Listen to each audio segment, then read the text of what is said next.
Story start होती है एक मैजिकल वर्ल्ड में जहां 9 अलग अलग रेसेस रहती हैं।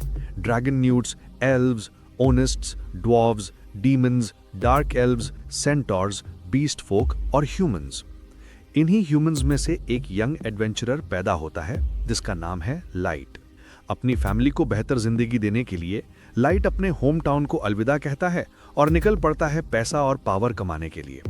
फिर जब वो एक बड़े शहर पहुंचते हैं, वहीं की भीड़ उसे इधर उधर धक्का देती है, पर फिर भी वो एडवेंचरर्स गिल्ड ढूंढने में लगा रहता है। गिल्ड के अंदर जाके वो रिसेप्शनिस्ट से मिलता है। वो पूछती है, क्या तुम न्यू एडवेंचरर के तौर पर रजिस्टर करना चाहते हो? लाइट हाँ में सर हिलाता है। वो समझाती है कि उसको लोएस्ट रैंक यानी एफ रैंक से स्टार्ट करना पड़ेगा और पूछती है क्या उसके पास कोई स्पेशल एबिलिटी है। लाइट बताता है कि उसके पास अनलिमिटेड गाचा एबिलिटी है, जिसे यूज करके वो रैंडम कार्ड्स रोल कर सकता है और कुछ भी समन कर सकता है। डेमोन्स्ट्रेशन के लिए वो एक समन करता है और उनके सामने आती है एक टूटी हुई फोर्क। रिसेप्शनिस्ट सोचती है ये कैसी बकवास स्किल है। लाइट ऑकवर्ड फील करने लगता है और दिखाता है कि ये बस एक कोइंसिडेंस था, पर उसके बाकी के कोशिश में भी उससे सिर्फ सड़े हुए स्नैक्स निकलते हैं। अपनी बेकार किस्मत से परेशान लाइट डिप्रेस्ड हो जाता है और रिसेप्शनिस्ट उसके स्किल्स को देखते हुए कहती है कि उसके लिए एफ रैंक ही सही रहेगा। एडवेंचरर कार्ड मिलते ही वो कुछ क्वेस्ट्स मांगता है। रिसेप्शनिस्ट उससे कहती है कि जॉब बोर्ड पे जाके देखो। लाइट ऑकवर्ड फील करता है और उसे देख रिसेप्शनिस्ट भी समझ जाती है कि इसे पढ़ना लिखना कुछ नहीं आता। वो थोड़ा इमोशनल फील करती है और उसके लिए जॉब पोस्ट्स पढ़ देती है। एक्साइटेड होकर लाइट कुछ बोरिंग टास्क्स एक्सेप्ट कर लेता है और दिन भर की मेहनत के बाद वो फाइनली थोड़ा पैसा कमा लेता है ताकि रहने के लिए एक कमरा रेंट पे ले सके। तभी एक बीस्ट फोक गैंग उस पर हमला कर देते हैं। उनका लीडर एक वुल्फ मैन होता है जो उसका पैसा लूट लेता है। लाइट रहम की भीख मांगता है, पर वुल्फ मैन उसके मुंह पे जोर का मुक्का मारता है। क्राउड बस देखते रहते हैं, पर कोई मदद करने सामने नहीं आता। थोड़ी देर बाद एक काइंड एल्फ उसके पास आती है और उसे उठाती है, जिससे देख लाइट शॉक हो जाता है और उसके आसपास के एडवेंचरर्स उसे देख के हंसने लग जाते हैं।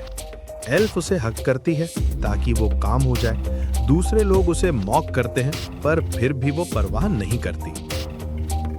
लाइट के लिए वो एक एंजल जैसी लगती है। वो अपना नाम साशा बताती है और अपनी टीम से मिलवाती है।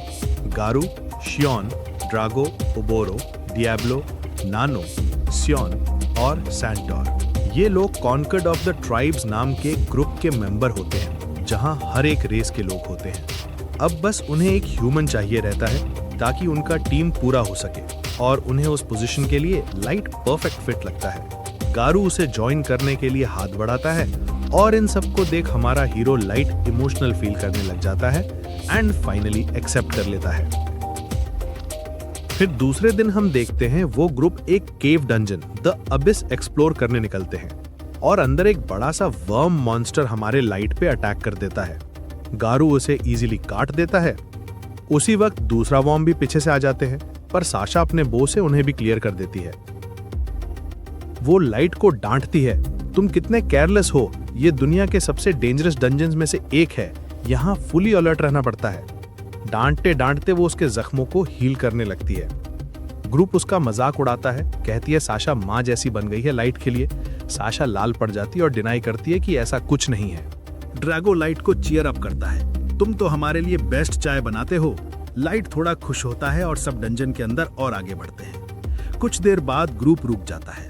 लाइट सोचता है कि ब्रेक है और चाय बनाने लगता है, पर ड्रैगो कहता है हमें चाय नहीं चाहिए और ना ही तुम, हम तुम्हें अपनी टीम से निकाल रहे हैं। लाइट सोचता है वो मजाक कर रहा है, पर ड्रैगो बहुत सीरियस दिखता है। गारू भी कहता है तुम आउट हो। लाइट पूछता है क्यों, क्या हुआ, और वो कहते हैं तुम हमारे किसी काम के नहीं। साशा भी उससे इंसल्ट करती है और सब उसका मजाक उड़ाते हैं। लाइट समझता है कि वो शुरुआत से ही फेक काइंडनेस दिखा रहे थे, उन्हें सिर्फ उसका गचा एबिलिटी चाहिए था। जब वो कहता है कि ये एबिलिटी कभी यूजफुल नहीं रही, गारू हंसता है, एग्जैक्टली, तुम एक टैलेंटलेस ह्यूमन हो। शायोन बोलती है हमने काफी टाइम वेस्ट कर दिया है तुम पे। साशा भी बोलती है कि अब वो अपने मास्टर से शादी कर सकती है। लाइट अब इमोशनली पूरा टूट जाता है। ड्रैगो कमांड देता है, गरू खत्म कर दो इसे। गरू उस पे हमला कर देता है। लाइट भागने की कोशिश करता है, पर साशा उसके पैर में एरो छोड़ देती है। गरू उसके पेट में किक करता है और उसे पीटने लगता है। साशा कहती है याद रहे, ये एक्सीडेंट जैसा लगना चाहिए। फिर गरु अपने फाइनल ब्लो के लिए उसका पंजा उठाता है। लाइट अब भी बचने की कोशिश करता रहता है और रेंगते करते हुए अचानक एक टेलीपोर्टेशन ट्रैप दबा देता है। ड्रैगो चीखता है, जल्दी खत्म कर दो उससे, पर तभी लाइट टेलीपोर्ट हो जाता है। जब वो आंख खोलता है उसे पता चलता है कि वो डंजन के किसी दूसरे छोर पर है, अकेला, जख्मी और कांपते हुए। उसके दिमाग में उसकी फैमिली और टीम की धोखेबाजी घूमती रहती है और यही सब याद करते करते उसके अंदर बदले का आग उबलने लगता है। तभी उसे फील होती है कि कोई उसे देख रहा है। वो जैसे ही पीछे घूमता है, वो देखता है एक ऑर्थस बीस्ट उसे देख रहा होता है। लाइट समझ जाता है कि वो अब इसके सबसे नीचे वाले लेवल पे आ गया है। वो अपनी अनलिमिटेड गाचा एबिलिटी को दबाने लगता है, ये सोच के कि शायद कुछ चमत्कार हो जाए। और जब कोई भी उम्मीद सामने दिखाई नहीं दे रही होती है, अचानक एक जायंट मैजिक सर्कल अपीयर होता है और एक एंशिएंट फेरी समन होती है। वो बीस्ट को एक ही अटैक में मार देती है, फिर लाइट के सामने घुटनों का बैठ जाती है और उसके जख्म हील करने लगती है। वो कहती है, माफ कीजिए, बिना आपकी परमिशन लिए आपको हील कर दिया मैंने। लाइट शॉक्ड हो जाता है और पूछता है, तुम कौन हो? वो कहती है, मेरा नाम मेई है, लेवल 9999 सीकर मेड, गाचा की सुपर अल्ट्रा रेयर समन। लाइट हैरान रह जाता है। अब तक तो गाचा सिर्फ कचरा देता रहता था उसे। मेई समझाती है कि पहले उसका गाचा इसीलिए वीक था क्योंकि सरफेस एरिया में गाचा के लिए मना बहुत कम होता था। अब इसके डेप्थ में मना ओवरफ्लो करता है, इसलिए अब रेयर पुल्स मिल रहे हैं। वो बताती है कि लाइट की एबिलिटी एक्चुअली हिडन पावर से भरी है, जिससे वो दुनिया का सबसे स्ट्रॉन्ग इंसान बन सकता है। लाइट जब अपने बिट्रेल के बारे में बताता है, मैं चुपचाप सुनती है और फिर उसे हक करके कहती है, मैं उन सबसे बदला लूंगी। पर लाइट मना कर देता है, मैं खुद स्ट्रॉन्ग बनूंगा और अपना बदला खुद लूंगा। मैं उसके बातों से इंप्रेस्ड होती है और अपनी लॉयल्टी स्वेयर करती है, मैं हमेशा तुम्हारा साथ दूंगी। लाइट मुस्कुराता है और फिर अपनी गजा से कुछ और पावरफुल टूल समन करता है। इबिस चमक उठती है, एक नए एम्पायर के जन्म के साथ। 3 साल बाद लाइट ने अपनी नई फेरीज के साथ एक रॉयल और लग्जूरियस किंगडम बना लिया और अब जब वो अपने कैसल के हॉल से गुजरता है, सारी मेड्स उसे रिस्पेक्टफुली ग्रीट करती हैं, लेकिन उनके क्रीपी नज़र से थोड़ा इरिटेट होके मेई पूछती है कि क्या उसे उन सबको चुप करा देना चाहिए। लाइट कैजुअली बोलता है कि छोड़ो, वो बस अपना प्यार दिखाना चाहती हैं। कैसल के बाहर निकलते ही लाइट अपने टाउन से गुजरता है, जहां शॉपकीपर्स उसे बड़े प्यार से ग्रीट करते हैं। वो लाइट से रिक्वेस्ट करते हैं कि वो उनके सप्लाईज दोबारा फिल कर दे। मई सब कुछ नोट करती है ताकि बाद में ये सब प्रॉब्लम सॉल्व कर लेगी। लाइट फिर पूछता है कि उसकी दूसरी फेरीज क्या कर रही हैं। मई बताती है कि आओ यूकी अभी एबिस एक्सप्लोर कर रही है। ये सुनकर लाइट रिलैक्स हो जाता है, सोचता है आओ यूकी जैसे जीनियस टेमर के लिए एबिस कुछ भी नहीं है। उसके बाद वो एली के बारे में पूछता है और मई बताती है कि एली नए मैजिक स्पेल्स डेवलप कर रही है जिससे लाइट और पावरफुल बन सके। लाइट को गिल्टी फील होता है कि एली उसके लिए कितनी मेहनत कर रही है। वो फिर पूछता है कि उनकी फाइटर फेरी नजूना क्या कर रही है। मई थोड़ा डिसअपॉइंट होती है और बताती है कि नजूना सिर्फ कैसल के अंदर पेट्रोल कर रही है, जबकि उसके फाइटिंग स्किल्स टॉप नॉच है। लेकिन लाइट को लगता है वो इस जॉब के लिए वो परफेक्ट है क्योंकि उसका चीयरफुल नेचर कैसल में पॉजिटिव एनर्जी लाता है। थोड़ी देर बाद लाइट कैसल लौटता है, जहां उसका लेवल 9999 हीरो गोल्ड उसका स्वागत करता है, लेकिन सीधा उसका नाम लेकर। ये देखकर मे गुस्सा हो जाती है और गोल्ड को याद दिलाती है कि वो अपने मास्टर से ऐसे बात नहीं कर सकता। लाइट हमेशा की तरह चिल रहता है और बोलता है कि कोई बात नहीं। फिर वो गोल्ड के साथ डंजन में ट्रेनिंग करने चला जाता है। ट्रेनिंग के दौरान लाइट गोल्ड को वार्न करता है कि वो इस बार बिल्कुल होल्ड बैक नहीं करेगा। दोनों अल्ट्रा स्पीड में एक दूसरे पर अटैक करते हैं। लाइट का पावरफुल पंच गोल्ड को कुछ मीटर दूर फेंक देता है, लेकिन गोल्ड का स्ट्रॉन्ग बॉडी उसे संभाल लेता है। गोल्ड लाइट की स्ट्रेंथ देखकर सरप्राइज हो जाता है। दोनों के बीच एक इंटेंस बैटल शुरू होती है। इसी बीच नजूना कैसल के अंदर पेट्रोलिंग कर रही होती है, अपने आप को हीरोइक गार्ड समझकर मेड्स को क्रिमिनल से प्रोटेक्ट करते हुए। मेड्स उसकी तारीफ करते हैं जैसे वो कोई छोटी सी प्रिंसेस हो। नजूना अपने प्रेस से खुश होकर पूछती है कि अब वो कहाँ जाना चाहिए। मेड्स उसे एक सीक्रेट जगह पेट्रोलिंग करने को बोलते हैं, जिसे सुन नजूना क्यूरियस होकर तुरंत मान जाती है। वो लाइट के बेडरूम के दरवाजे पर नॉक करती है, जिसके अंदर से मेई बाहर आती है। नजूना कहता है कि वो यहाँ एरिया पेट्रोल कर रही है। मेई बोलती है कि यहाँ सिक्योरिटी की जरूरत नहीं है, लेकिन नजुना को थोड़ा डाउट होता है और वो पूछती है, लाइट तो डंजन में है, तो तुम उसके बेडरूम में क्या कर रही हो? मेई ऑकवर्डली बोलती है कि वो बस रूम क्लीन कर रही थी, लेकिन नजुना बिना कुछ सोचे अंदर चली जाती है। बेड को देखकर वो शॉक होती है। बेड को देखकर ऐसा क्यों लग रहा है कोई इस पे रोल कर रहा था? मेई अपनी डिग्निटी बचाते हुए कहती है कि ये एक सीक्रेट क्लीनिंग टेक्निक है, और जैसे एक्सपेक्टेड था, नजुना तुरंत उसकी बात मान जाती है। मेई रिलीव महसूस करती है, सोचती है कि नजुना इतनी डम्ब है कि कुछ भी मान लेती है। नजुना को एक लेटर मिलता है जो मेड्स ने भेजा था। मेई के सामने वो लाउडली पढ़ने लगती है। मेड्स ने लिखा था कि वो मेई से इरिटेट हो गई हैं क्योंकि वो हमेशा लाइट के रूम में होती है। लेटर के लास्ट में उन्होंने 3 बार मेई को गाली भी किया था। नजुना कंफ्यूज हो जाती है, सोचती है शायद वो उससे इम्यूनिटी डेवलप करवा रहे हैं, और मेई उससे कहती है कि वो बाकी मेड से खुद निपट लेगी। मे उसे कुछ पैसा देती है और नाजुना खुशी से मार्केट चली जाती है, जहां वो स्वीट्स खरीदती है। वहां उसकी मुलाकात आओ यूकी से होती है, जो बैल्कनी पे बैठी होती है। नाजुना कहती है कि वो अपना खाना शेयर नहीं करेगी, लेकिन आओ यूकी सिर्फ म्याओ म्याओ करती रहती है। ये गेस्चर नाजुना समझ नहीं पाती और गैस करती है कि आओ यूकी जंगल में रह के पागल हो गई है, लेकिन आओ यूकी इरिटेट होते हुए बताती है कि उसने पूरा मैप ऑलरेडी बना लिया है। नाजुना सरप्राइज हो जाती है और उसे स्कोल्ड करते हुए चली जाती है और फिर अपनी यूजुअल मस्ती शुरू कर देती है। थ्रोन रूम में नाजुना छुपके से जाती है, देखती है कोई नहीं है तो वो लाइट के थ्रोन पर बैठ जाती है। इमेजिन करती है कि लाइट उसे देख रहा है, लेकिन उसके केयरलेस मूव से थ्रोन का एक टुकड़ा टूट जाता है। डर के मारे वो उसे वापस जोड़ देती है और टेलीपोर्ट करके वहां से गायब हो जाती है। डंजन में लाइट और गोल्ड का फाइनल क्लैश होता है। थोड़ा रेस्ट करने के बाद दोनों हॉट बाथ में रिलैक्स करते हैं। गोल्ड उसकी तारीफ करता है कि उसने अपनी पावर पे मास्टर ही पा ली है। लाइट क्रेडिट देता है गोल्ड को, लेकिन गोल्ड उसे वार्न करता है कि चाहे जो भी हो जाए, तुम्हें ओवर कॉन्फिडेंट नहीं होना है। सरफेस पे अभी भी ऐसे लोग हो सकते हैं जो उससे ज्यादा स्ट्रांग हो। लाइट अग्री करता है और कहता है कि वो अपने रिवेंज के रास्ते में कभी किसी को अंडर एस्टिमेट नहीं करेगा। दूसरी तरफ मे के ऑफिस में सब मेड्स घबराते हुए खड़े होते हैं। मे उनका लेटर उनके सामने पढ़कर पूछती है कि उसका मतलब क्या था। मेड्स प्रिटेंड करती हैं कि वो इनोसेंट है, लेकिन जब मे बताती है कि उन्होंने लेटर के एंड में 3 बार उसे गालियां भी दी हैं, सब चुप हो जाती है। फिर मे उन्हें पनिशमेंट देती है। उन्हें थ्रोन रूम के पूरे हॉलवे को हाथों से साफ करना होगा। मेड शॉक हो जाती हैं, वो प्रोटेस्ट करती हैं, लेकिन मे कहती है कि वो सरफेस जाने वाली है तो उन्हें अपनी ड्यूटी निभानी पड़ेगी। टाउन में नजुना एक कूल आर्मर को लालच भरी नजर से देख रही होती है। एली आती है और पूछती है कि वो यहाँ क्या कर रही है। नजुना कहती है कि उसे ये आर्मर चाहिए। एली कहती है उसका रिसर्च कंप्लीट हो गया है, अब वो कैसे लौट रही है। दोनों के बीच थोड़ी चाइल्डिश बातें होती हैं। नजुना कहती है 1 into 3 = 4, और एली उसे इंसल्ट करती है कि वो स्टारफिश से भी ज्यादा डम है। फिर एली लाइट के साथ टी पार्टी का शो ऑफ करती है, कहकर कि अगला स्टेप तो बेडरूम इनविटेशन ही होगा।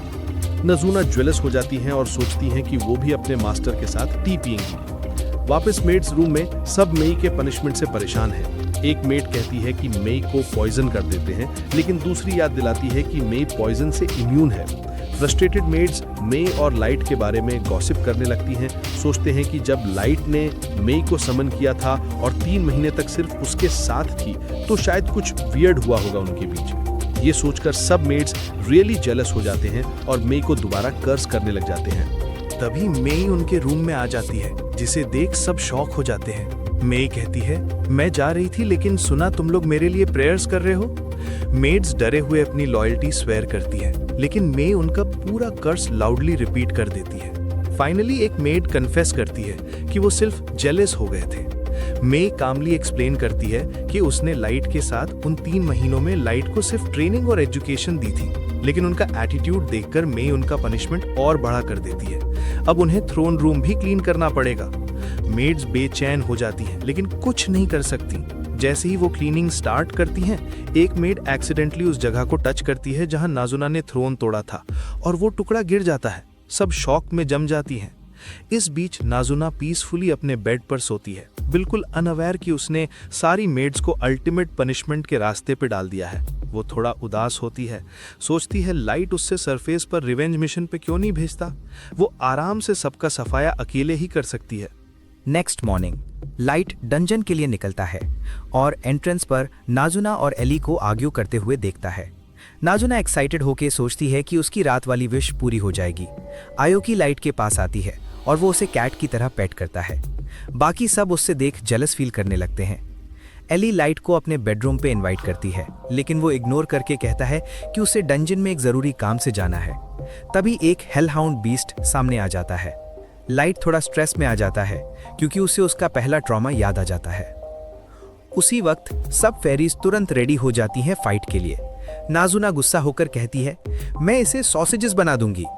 एली बोलती है कि इसकी पूरी स्पीशीज को इस दुनिया से एक्सटिंक्ट ही कर देना चाहिए। आयोकी भी एग्री करती है। बीस्ट उनके प्रेशर से लिटरली विम्पर करने लगता है।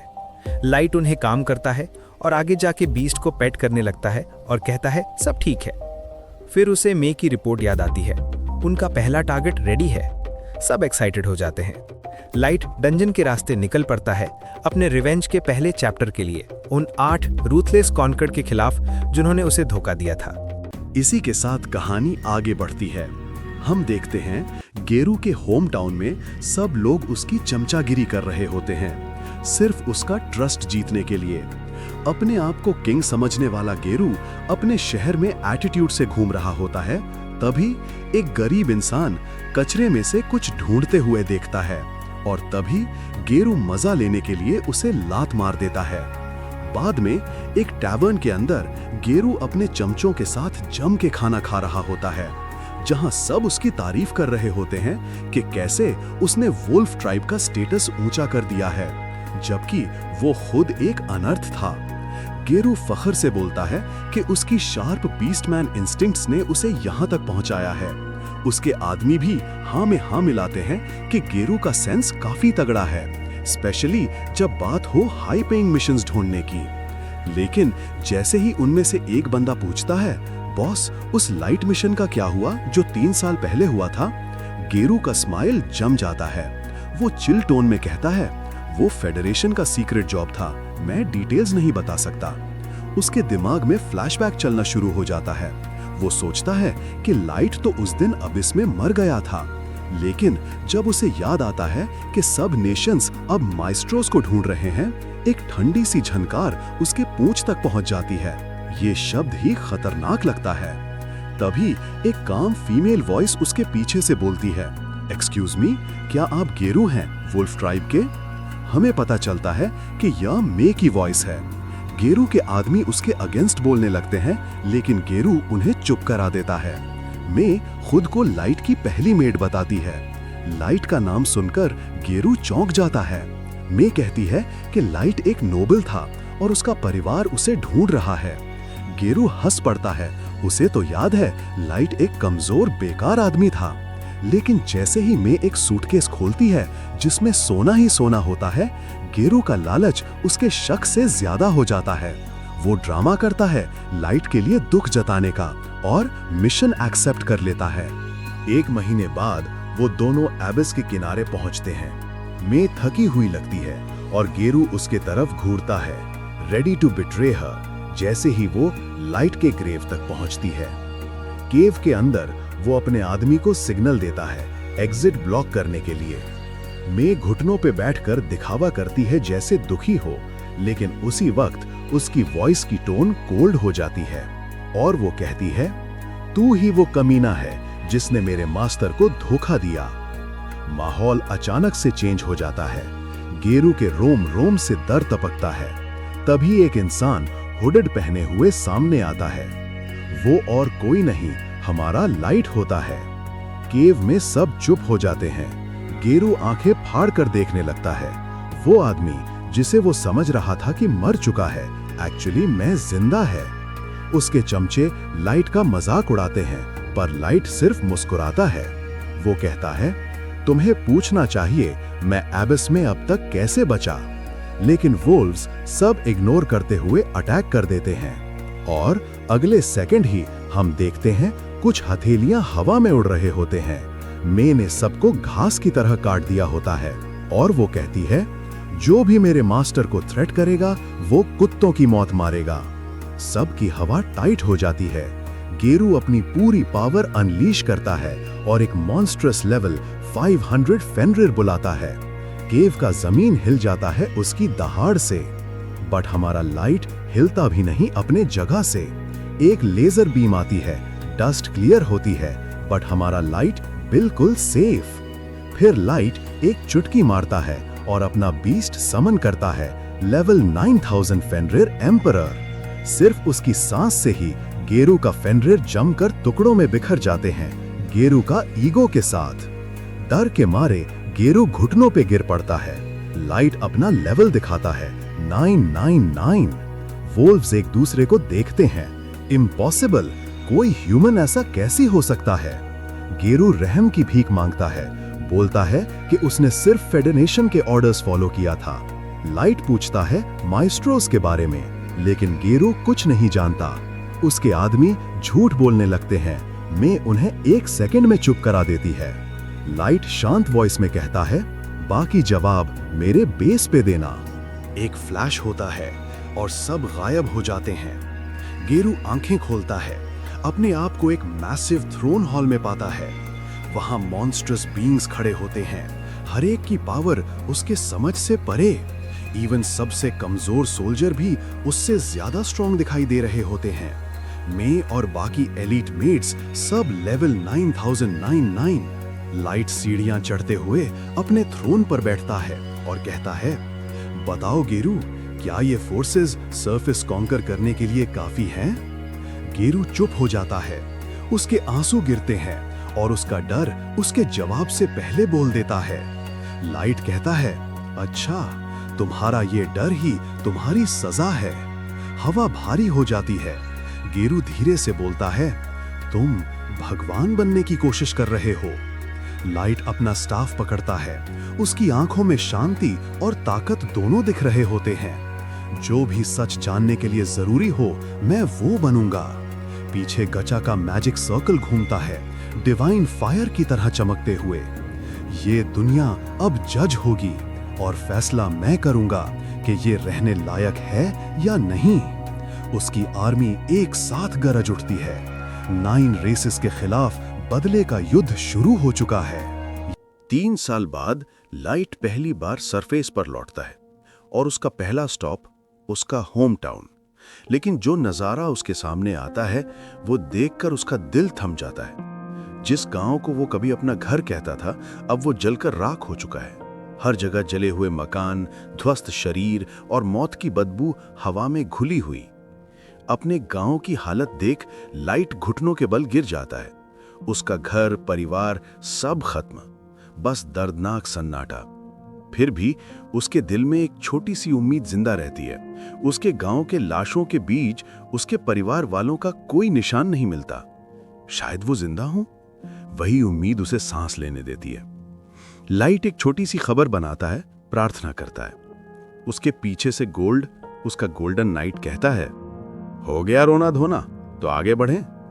नहीमू तुरंत उस पर तलवार तान देती है, क्योंकि उससे अपने मास्टर की इंसल्ट बिल्कुल बर्दाश्त नहीं। दोनों एक दूसरे से झगड़े में लग जाते हैं और लाइट सोचता है कि ये दोनों सीक्रेटली एक दूसरे को पसंद करते हैं क्या, या ये सच में नफरत ही है। लाइट उनका ड्रामा खत्म करता है और कहता है, चलो अब अपना काम पे वापस आते हैं और मुझे ये भी पता लगाना है कि किसने मेरा घर की ऐसी हालत की। वो याद दिलाता है कि उनकी पावर चाहे सारी 9 रेसेस मिलके भी नहीं झेल सकते, लेकिन बिना जाने अटैक करना बेवकूफी होगा। उसे लगता है इस तबाही के पीछे कोई बड़ा हाथ है, शायद उसके मिस्टीरियस मास्टर टाइटल से जुड़ी हुई ताकत। उसके अंदर का गुस्सा उबल पड़ता है, जमीन उसके ऑरा की ताकत से फट जाती है। गोल्ड कहता है, शांत हो जाओ। लाइट गहरी सांस लेता है, अपना फूल्स मास्क पहनता है जो उसका डिस्गाइज है। मैं तुम सब का बदला जरूर लूंगा, वो अपने माँ बाप की कब्र को देखते हुए कहता है। तीनों आसमान में उड़ जाते हैं। Direction dogs. सिटी ड्वार्फ्स का बॉर्डर एक सिटी है जहां ट्रेडर्स और एडवेंचरर्स भरे पड़े मिलते हैं। रास्ते में वो देखता है कुछ बैंडिट्स एक मर्चेंट और उसके बेटे पर हमला कर रहे हैं। गोल्ड अपने शाइनी आर्मर में पूरे स्टेल्थ का बैंड बजा देता है। नईमू फेस पाम करती है। कुछ पंचेस के बाद सब बैंडिट गिफ्ट बैग की तरह बंधे हुए पड़े होते हैं। मर्चेंट, जिसका नाम कर्नल है, उन्हें थैंक यू के तौर पर सिटी तक साथ चलने को कहता है। उसका बेटा गोल्ड की ताकत के गाने गाता रहता है और नईमू प्राउडली बोलती है, मेरे मास्टर उससे भी ज्यादा कूल एंड पावरफुल हैं। सफर के दौरान कर्नल डॉगस का ज्योग्राफी समझाता है, साउथ में ड्वार्व्स रहते हैं, ईस्ट में ह्यूमंस और उनके परे एल्व्स, और उनके नीचे डॉग डंजन, जहां सब नेशंस के एडवेंचरर्स खिंचे चले आते हैं। सिटी गेट पर पहुंचकर कर्नल उन्हें अपने इन में स्टे करने का इनवाइट देता है। लाइट नोटिस करता है कि यहां भी ह्यूमंस को नीचा दिखाया जाता है, पर वो चुप रहता है। वो एडवेंचरर गिल्ड जाता है और उसे मिलता है रैंक F। नीमू गुस्से से एक्सप्लोड होती है, मेरे मास्टर को S रैंक दो, जिसे देख रिसेप्शनिस्ट चिल ही रहती है और कहती है सबको शुरुआत में लोएस्ट रैंक ही मिलता है। लाइट उसे शांत करता है और कामली एक्सेप्ट करता है। रात को कर्नल के इन में लाइट पूरी टॉप फ्लोर बुक कर लेता है और उसे मैजिक बैरियर से सील कर देता है। वहां नीमू अपना डर जताती है, अगर 9 रेसेस को पता चल गया कि आप वापस आ गए हो, वो फिर से अटैक करेंगे। ये बात लाइट के दिल को चुभती है। उसका गुस्सा फिर उबलने लगता है। तुम कह रही हो मैं उनका बदला ना लूं? नीमू समझ जाती है कि उसने लिमिट क्रॉस कर दी। वो घुटनों पे गिर जाती है और दोबारा अपनी लॉयल्टी स्वेयर करती है, लिटरली उसके पैर छू के। लाइट ऑकवर्ड फील करता है, लेकिन उसे रोकता नहीं। गोल्ड एक चीप जोक मार देता है, पूरा मूड खत्म। नेक्स्ट डे वो लोग डंजन के लिए निकलते हैं। लाइट का मास्क सबका अटेंशन खींचता है, लेकिन वो कंपोज्ड रहता है। एंट्री लाइन में वो देखते हैं कुछ हुडेड एल्व्स क्यू तोड़कर अंदर जा रहे हैं। लाइट पोलाइटली कहता है अपनी टर्न का वेट कीजिए। लीडर स्नीयर करता है, तुम जानते हो मैं कौन हूं? लाइट कैजुअली बोलता है, फेस छुपा के रखोगे तो कौन पहचानेगा? फिर गोल्ड और नेमू भी लाइट के साथ खड़े हो जाते हैं। एल्फ अटैक करने ही वाला होता है, लेकिन उसका सर्वेंट उसे रोक लेता है। एल्फ इंसल्टेड फील करता है और गुस्सा खा के चला जाता है। क्राउड के बाकी लोग लाइट का शुक्रिया करता है। थोड़ी देर बाद एक छोटा बच्चा गोल्ड के आर्मर को देखकर पूछता है, ये प्योर गोल्ड का है क्या? नेमू हंसता है, नहीं पेंट है, रियल गोल्ड तो बहुत कमजोर होता है और बटर की तरह पिघल भी जाता। लाइन मूव होती है और कुछ देर बाद लाइट का टीम डंजन के अंदर घुस जाता है। एक बड़ा गुनगुनाता लैबिरिंथ। डंजन में जितना नीचे जाते हैं, माना उतना ही घना होता जाता है। ठंडी पत्थर की टनल्स एक ग्लोइंग अंडरग्राउंड फॉरेस्ट में बदल जाती हैं। लाइट कंसीलमेंट और बफ स्पेल्स डालता है और तीनों मिस्टी ट्रीज के बीच उड़ते हुए आगे बढ़ते हैं। दूसरी तरफ वही एरोगेंट एल्फ जिसका नाम काइडो है, मॉन्स्टर्स का मैसेकर कर रहा होता है। लाइट के शब्दों की इंसल्ट उसके अंदर जल रही होती है। वो हर ओर को चकनाचूर कर रहा होता है, वो भी चिल्लाता हुए कि उसका लेवल 1500 है और वो एक नोबल है। उसका डार्क एल्फ सर्वेंट यानुक मुस्कुराता है और प्रॉमिस करता है उसका लेवल लिमिट तोड़ने में मदद करेगा, लेकिन एक प्राइस के साथ। उधर लाइट का ग्रुप इजीली ट्रोल्स को मार रहा होता है और जेम्स कलेक्ट करता रहता है प्रूफ के लिए। वापस आते वक्त वो देखते हैं कि यंग एडवेंचरर पार्टी गॉब्लिन से जूझ रही होती है। लाइट को एक चीज नोटिस होती है जो उन्हें नहीं दिखती। एक बुश स्नेक छुपकर उन पे हमला करने वाला होता है। लाइट उसे एक मूव में पकड़ लेता है। बच्चे उसका शुक्रिया करते हैं, पर उसका चेहरा फिर से सीरियस हो जाता है। अचानक जंगल से वुल्व्स निकलते हैं, लेकिन हमला नहीं करते, बल्कि वो भाग रहे होते हैं। और तब सामने आता है असली दुश्मन, एक 4 साइटेड मैंटिस बिहीमत जो पेड़ों से भी ऊंचा है। उसकी दहाड़ से डंजन की दीवारें हिल जाती हैं और हमारे लाइट के मास्क के नीचे उसकी आंखें लाल चमकने लगती हैं। यह था एपिसोड 4। सब्सक्राइब करो क्योंकि एपिसोड 5 में डॉग डंजन के अंदर असली जंग शुरू होने वाली है और लाइट का गुस्सा अपना रूप दिखाएगा।